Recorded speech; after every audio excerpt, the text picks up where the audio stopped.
Բզուկա բուժությունը կամ այդ տիպի այլ պրոցեդուրաներ, որոնք իբր ուղղված են արյունը մաքրելու վրա, չեմ թվարկի շատ կան բազմաթիվ այդպիսի պրոցեդուրաներ, որոնք կատարվում են իբր արյունը մաքրելու պատճառով և դրանք իբր արյունը մարդու մաքրում են։ Ուրեմն նախ և առաջ ասեմ, որ արյունը կեղտոտվում է կամ մաքուր չի լինում, երբ որ ներքին օրգանները ճիշտ չեն աշխատում և երբ որ կան կամ խրոնիկ ինֆեկցիաներ, խրոնիկ հիվանդություններ որոշ դեպքերում և որոշ դեպքերում էլ մարսողական համակարգի աշխատանքի խախտումից է կարող առաջանալ։ Եթե այդ խնդիրները չկան, ապա մարդու արյունը չի կարող կեղտոտվել, բայց եթե մարդու արյունը թունավորված է կամ կեղտոտված է, ապա ultraзвуկի միջոցով արյունը կարող է մաքրվել այդ օրը մինչև հաջորդ օրը կամ ultraзвуկից հետո մի քանի ժամ։ Եվ այդ տիպի այլ պրոցեդուրաներ, դրանք էլ տևում են 1 օր, կեսօր։ Բայց այստեղ կա բացի այն, որ դա անիմաստ պրոցեդուրա է, երկրորդը կարող է նաև վնասել։ Օրինակ, լյարդի որոշ լուրջ հիվանդությունների դեպքում, երբ ազոտի և սպիտակուցների սինթեզը ընկնում է, ընդհանրապես ամինաթթուների և սպիտակուցների սինթեզը, օրգանիզմը կարող է շատ դեպքերում ազոտի քանակը բարձրացնել արհեստականորեն, որպեսզի սպիտակուցների սինթեզը կամ ամինաթթուների ավելի ճիշտ սինթեզը կատարվի։ Այդ պարագայում կարող է միզաթթվի պարունակությունը բարձրանալ արյան մեջ և այդպես շարունակ, այսինքն ազոտը բարձրացավ, օրգանիզմը բարձրացրեց արհեստական ձևը, որպեսզի պահանջը ամինաթթուների բավարարի, որպեսզի օրգանիզմի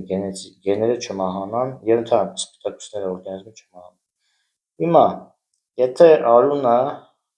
ենթադրյալ ճակերտների մեջ կեղտոտ է, որովհետև օրգանիզմը բարձրացրել է միզաթթվի քանակը կամ որևէ տարրի կամ նյութի քանակը օրգանիզմը բարձրացրել է, ճակերտներում այդ ultraзвукաբուժությամբ իջեցնում է և հիվանդի վիճակը ավելի է բարդանում, քանի որ ազոտը և այլ տարրեր, որոնք անհրաժեշտ են, չկան։ Այսինքն օրգանիզմում ոչ միայն կարող է կեղտոտ արյուն լինել, կարող է նաև բաղադրությունը խախտվել հենց օրգանիզմի ինքնապաշտպանական կամ օրգանիզմի գոյատևման համար։ Եվ այստեղ նաև նշեմ, որ եթե կան խրոնիկ ինֆեկցիաների դեպքում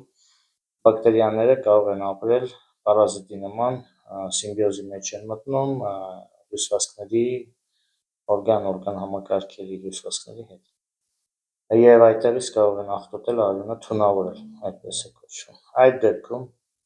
ultraзвуկը մի քիչ արյունը քչացրեց, վերցրեց, այսինքն դրա հետ կեղտոտը, բայց հետո նորից արյունը գա իր տեղը և այդ թույնը նորից է վերադառնում։ Այդտեղ ստացվում է և անիմաստ կատարեցին և որոշ դեպքերում, եթե օրգանիզմը նաև իմունային համակարգն է միացել և իմունային համակարգն է ակտիվ աշխատում, այդտեղ նաև թուլացնում է օրգանիզմի իմունային համակարգը։ Անցյալում այդպիսի խնդիրներ եղել են, երբ որ արյուն են թողել, որ իբր թե մաքրվի, բայց մարդիկ մահացել են։ Ultraзвуկը ճիշտ է, ավելի ոնց որ քիչ քանակով է արյունը վերցնում, բայց էլի կամ լինում են ապարդյուն պրոցեդուրաներ դրանք, կամ եթե փոփոխություն լինում է, տևում է կեսօր կամ 1 օր, դրանից հետո նորից խնդիրը վերադառնում է։ Ավելի շատ կոմերցիոն պրոցեդուրա է և ավելի շատ այդ պրոցեդուրան կատարվում է, երբ պրոցեդուրա կատարողները չեն ճանաչում հիվանդությունները, այսինքն պատճառները և հիվանդությունների կապը ախտանիշների։ Առողջ եղեք։